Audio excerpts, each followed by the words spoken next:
o Jubé de Notre Dame enterrado lá embaixo. Tiveram que tirar por causa dessa história. Então, é muito perigoso, às vezes, a gente pensar que o ocultismo é alguma coisa que esconde porque é do mal. Claro que tem gente que talvez use pra isso. Essa foto, Kratos, que é? Uma Jubé que eu coloquei. Boa, é quase isso. Agora imagina um desse, só que ele completo embaixo, Fechado. com portas. Esse é um dos últimos que sobrou, se eu não me engano, ele é de uma igreja da França mesmo. E ele é um dos últimos, mas repara como eles tiraram a parte de baixo. Tinha um portão ali. Esse portão foi tirado justamente para você poder ver o altar, poder ver o padre fazendo a consagração com a hóstia. Olha aí. E é super bonito, super bem trabalhado, tinha imagem de santos. Todo um portal. Então, resumindo, tudo que a galera não via e gerava esse sentimento de por que esses caras tinham isso, que né? oculto? No caso do Mozart, se você achar o Flauta Mágica, que ele foi totalmente composto maçonicamente. O que significa isso? Que são músicas que, se você tocar ela direitinho, ela vai acompanhar todo um ritual de iniciação maçônico. Mas é porque era composto de propósito. Ah, tá. Então não é que era um negócio fora.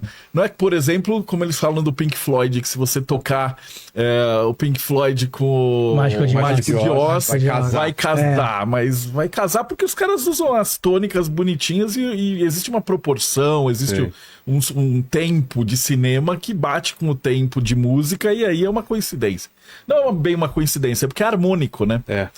Então, isso sempre teve, mas sempre que é a hora que cai no público, a coisa espalha, né? Então a gente preparou meio uma historinha para explicar pro público de onde que vem essa cultura pop misturada, e principalmente no que você falou, quadrinhos, cinema e teatro, que é mais a nossa praia, né? Então, ele começa no primórdios do cinema. Então, tipo, os primeiros filmes, que é a Mansão do Diabo, dos Lumière, já falaram que era ocultista. Porque você lembra que naquela época você tinha um filme que os caras entravam e vinha um trem só, né? E a galera ficava louca, saía correndo da sala. Não tem entendimento ainda que era um filme, né? O pessoal se assustava. O pessoal se assustava. E logo em seguida ele faz um que chama Mansão do Diabo, que tem um cara que vende a alma e depois vem o anjo e salva. Se a galera for no YouTube, ainda acha esses fragmentos disso daí. E nos Estados Unidos, enquanto isso, o Thomas Edison fez um filme do Frankenstein, que é o primeiro filme americano, 1900 e nada, acho que é 1917, que é do Frankenstein, que só sobrou partes dele. Então já é de monstro, já é do Frankenstein, né? Que é o caso da briga do homem com a tecnologia, né? Com o sobrenatural e também a não aceitação da morte, né? De trazer de volta. E aí começa, 1922, Nosferatu. E o Nosferatu, eu não sei se o pessoal que tá em casa vai saber, mas na verdade ele é uma espécie de plágio da peça de teatro do Drácula. Não sei não. Olha lá. Que ele não conseguiu os direitos, aí está o Nosferatão. Eles não conseguiram os direitos da peça de teatro do Drácula e aí eles fizeram quase parecido. Uma versão, uma homenagem. Uma homenagem, né? Copia, mas não faz igual. Não faz igual. Só que o legal é que esse Nosferatu ele foi feito por pessoas que estavam ligadas com ordens iniciáticas alemãs. Então diz a lenda que esse Nosferatu ele é uma figura espiritual que era o protetor dessa ordem. E aí o cara pôs em filme pra trazer ele pra película pra materializar. E aí falavam que dava pra vender a alma pro Nosferatu e uma série de coisas. Então já era o primeiro caso de o pessoal do público ficar loucão com o primeiro monstro que aparecia ali nos cinemas. E aí em seguida entra 1930 e aí a gente tem os Monstros da Universal, que é aquela série de filmes preto e branco que aí começa Homem Invisível, Drácula, Lobisomem, o próprio Drácula, a Múmia. A Múmia é outro plágio do Drácula. Como assim? Porque o Drácula saiu, ele fez o maior sucesso, e aí nesse meio tempo eles descobriram a múmia do Tutankhamon. Sei. E aí os caras falaram, porra, vamos fazer então... Igual, faz igual. O Drácula só quer uma... O Drácula só quer uma múmia. Se você parar pra pensar, você vai falar, puta, é igual, cara. Sai de uma tumba. Ele sai de uma tumba, ele tem a amada, a amada volta, que é a mina, e aí ele retorna, e tal. Mas tem um lance de sair à noite também ou não? Não, aí não, a múmia sai... tem outros poderes. Tem outros poderes, ela controla as tempestades, mexe com os gatos, pode sair de dia. Mas aí o pessoal falou, putz, a múmia ela era o demônio da época. Daí vai 1940 e começa a guerra, a Europa para tudo. Nos Estados Unidos você tem um pouquinho depois da Warner fazendo os monstros da segunda leva. Então você tem mais filme do Drácula, do Frankenstein, que eram os populares. E aí é engraçado que depois na década de 50 e 60 inverte. Que aí a Hammer, em Londres, começa a fazer os filmes do Drácula, dos monstros clássicos, e os Estados Unidos foge pra cowboy, e aí começa a Guerra Fria, eles começam a fazer filme de zumbi, filme de alien, de invasão, do eles contra nós. Então o filme de terror americano, ele para de falar assim de demônio, até chegar no Bebê de Rosemary. Então década de 60 volta o medo do diabo. Sei. Né? E aí a gente tem um classicão, que é o primeiro de todos, que é Bebê de Rosemary. É mesmo? Todo mundo acho que já viu É o primeiro, Ficou com assim, medo, que é o, sabe que é a história, conhece? Não, eu não assisti. Você tem medo do Bebê de Rosemary? Ah, eu falo a verdade, Crato, eu minto aqui pra não ficar mal. Cara, filme de possessão eu não assisto, não adianta, eu não vejo. Também tem esse problema. E pela capa eu assistiria, né? O Farrell e tal. É um casal que chega em Nova York, Sim. e aí o cara é um candidato a ator e tal, e de repente eles encontram uns vizinhos super gente boas, e aí de repente a carreira do cara vai deslanchando e a mulher fica grávida. Eu vou dar um spoiler porque tem 70 anos. E aí, na verdade, eles venderam o bebê pro diabo. E aí o diabo... Sem saber? Ou eles... Não, o cara sabia, por isso que ele fez um pacto. Ele faz pacto pra ficar famoso. Pra ele ficar famoso. Tá. E aí voltou todo aquele negócio, o pacto. E esse filme, ele tem uma fama de ser maldito, não tem? É um dos, né? É um dos, mas não é o que tem as maiores lendas. Que talvez é o Poltergeist. O Poltergeist talvez Depois seja. A gente fala dele. Vai ter o Exorcismo também, também. Ainda tem uns outros filmes. Fez sucesso na época esse filme? E estourou. Sempre esses filmes são aqueles que fazem o maior sucesso. E geram um pânico social também, né? Não, você pega numa época que o Roman Polanski tava estourado, assim como aquele... Ele era o diretor vanguardista. Então, foi um filme que ganhou vários prêmios. A Mia Farrow tava ali no início da carreira dela, foi o que ajudou ela também a despontar. Ela ficou super famosa. Então, no fim, não sei, talvez a Mia Farrow tenha feito e o Roman Polanski tenham feito o pacto, porque os dois depois também ficaram muito famosos. E numa época que não tinha internet, não tinha nada, então espalhava tudo, era no boca a boca mesmo, jornal, fanzine, o boca a boca. Os programas geral, de entrevista, programa né? de entrevista, de auditório, tinha muito. E aí depois a gente vai ter, logo em seguida, o Exorcista e a Profecia. Que acabaram, essa trilogia acaba colocando em Hollywood a ideia dos pactos. Né? Eu não cheguei a falar, mas, por exemplo, no Voodoo tem antes. Então, em 1933, tem um filme que chama White Zombie. Que era o primeiro filme de voodoo que aparece lá os bonequinhos, o zumbi. Essa ideia. É um casal branco que viaja lá pro Caribe e aí você tem os feitos. É hiper racista o negócio. Né? Na época na época era tudo normal. Mas aí tinha a ideia de que você transformava os caras em zumbis e os bonequinhos que faziam mal. E aí tinha todo esse processo. Santeria. E aí criou essa ideia do voodoo como um negócio terrível, maligno. Vem daí, desde essa época. Desde essa época, Hollywood. Porque foi o filme mais assistido em 1930. Como chama esse filme? White Zombie. O que você acha aí? O Exorcista aí. Mas eu queria ver essa capa do White Zombie. White Zombie, vamos ver e tem essa coisa que Hollywood faz, né? Quando populariza alguma coisa. E quando a gente tá chamando de Hollywood, falando no geral da indústria do cinema, né?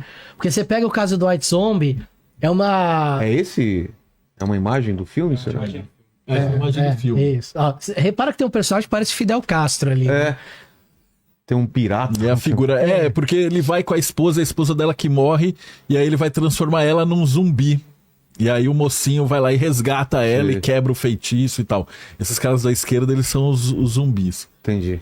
E aí você vê que a gente tem uma construção na cultura pop dessas imagens que, né, nessa época essa é a cara. De trabalhar com o voodoo, que é uma coisa, que é uma religião ali, que tem uma matriz africana. E quando a gente pega o Exorcista, não é muito diferente, né? Eles pegam o Pazuzu e transformam o Pazuzu num demônio. Tipo um demônio. Mas ele era um deus sumério. É mesmo? Ele não era um demônio. Ele vai ser um demônio sobre uma ótica católica, vamos dizer assim, porque a gente tá falando ali de um padre fazendo exorcismo. Mas toda aquela história do exorcista é a menina que é possuída, né, por esse demônio, que depois eles descobrem que é Pazuzu. Mas é um pouco disso. É pegar uma religião que tá fora ali do mainstream, e aí você traz lá um deus antigo, demoniza, e você cria um personagem do mal.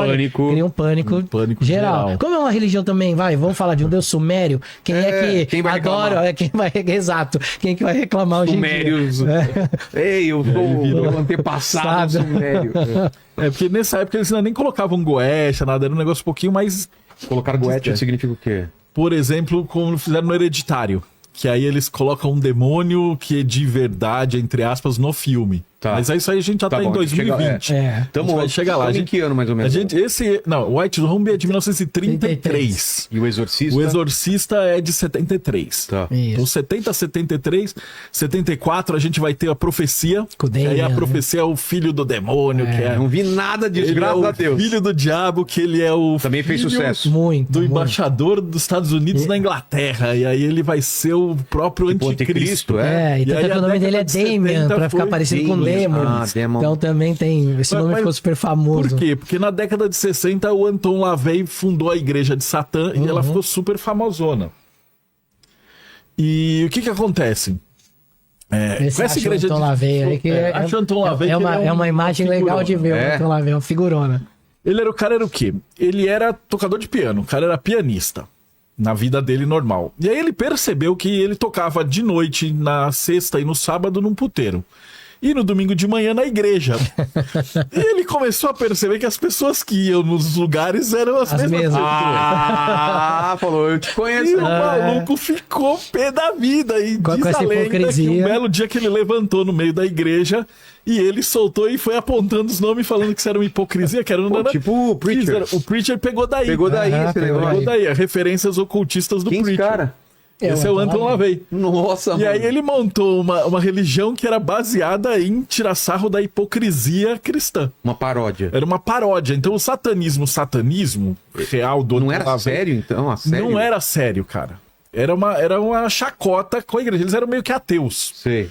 E aí eles faziam essa paródia de tipo, você tem que fingir que você... E aí o satanismo era... Embarque nos pecados, então come quanto você quiser, trepe com quem você quiser, faça o que você quiser e pare de ficar com medo. E aí pegou essa contracultura. Faça tudo o que tu queres, Faz o pois que, é que tudo... você quer, pega um pouquinho do Crowley.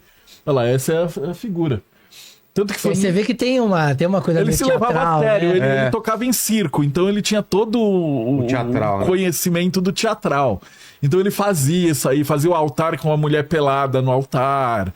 E aí ele pegava tudo que era de relatos medievais e ele fazia de propósito, mas ele nunca se levou a sério. Tanto que eu assisti recentemente uma entrevista com a filha dele, que ela deu uma entrevista pro Peter Jordan, aquele psicólogo famosão. E ele falou que o cara estragou a cabeça dela, porque enquanto todos os adultos estavam levando aquilo como uma chacota, ela era uma criança e ela levava o satanismo a sério. E aí ela cresceu Pelo menos o dele, né? pancada O na dele, né? cabeça. Peter Jordan. O Jordan Peterson. o Jordan Peterson. Famosão. É que você falou Peter Jordan. Não, Peter Jordan. Não, Jordan Peterson. Peter Jordan é o nerd. O inverso, é o psicólogo. E essa parte ele ficou super famoso. E aí tinha o diabo, tem uma igreja, a igreja do diabo, sai na Time, sai em tudo que é Dessa revista. época que Creep Show, aquelas coisas, aquele Creep Show programa é de... mais antigo, é das pulps dos anos 50. Vem dos monstros da Hammer, dos monstros da Universal. Da Universal Que a Universal fez o primeiro Marvel Cinematic Universe. É um universo compartilhado. Porque... E ela tá retomando isso agora, né? Esse é o Eles tentaram. Peter... Esse é o Peter Esse Jordan. é o Peter Jordan. Jordan Peter. Jordan Peterson, a gente de novo confundindo. O universo compartilhado tinha, porque você tem filme que é o Drácula, depois o lobisomem, aí Drácula versus o lobisomem, Frankenstein versus o Drácula, Você pega o... Frankenstein versus o Drácula versus o lobisomem. Exato, você pega o Parque Novo da Universal lá, o Epic, eles fizeram uma área do parque que é só Dos monstros. pra juntar os monstros. Então, eles tentaram refazer esse projeto agora, né? Não rolou, né? Não rolou. Tom Cruise lá com a múmia, não deu muito certo.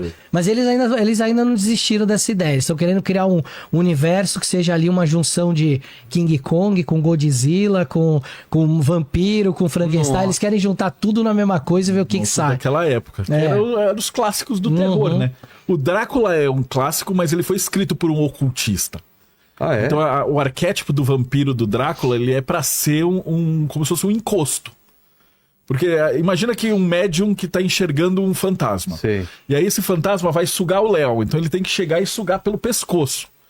Então o médium olhando assim, ele ia ver Alguma coisa aqui. grudado No nele. pescoço. E se ele olhasse no espelho, só ia ter o Léo, não ia ter ninguém no espelho. Putz. Então, quando eles E aí você tem escrevem, mais coisa, né? o Drácula, o sol dissolve. O sol que dissolve esse a tipo de estaca no forma. coração. O alho, que é uma planta que você usa normalmente pra fazer banimento no meio cultista. Quem é Eles esse? colocam É o todos É escritor o do Bram Drácula. Stoker, né? É o Bram Stoker. Ele foi da Golden Dawn.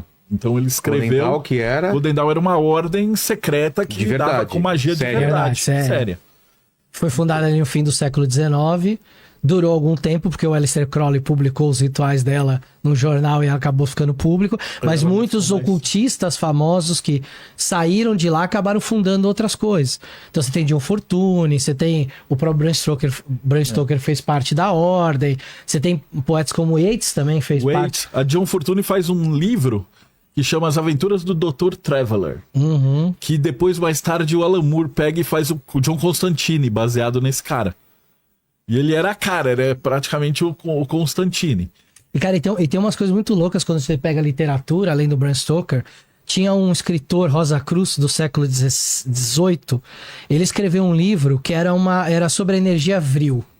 E era um livro Rosa Cruz, que a ideia desse livro era... Você tinha ali pessoas que estavam buscando... uma evolução espiritual, mas você tinha um povo que vivia numa caverna, que dominava uma energia do mal, e que essa energia poderia destruir a humanidade, que eles tinham um formato de répteis. E aí, cara, esse livro, ele estourou na época, ele virou um best-seller. Com o tempo, teve uma galera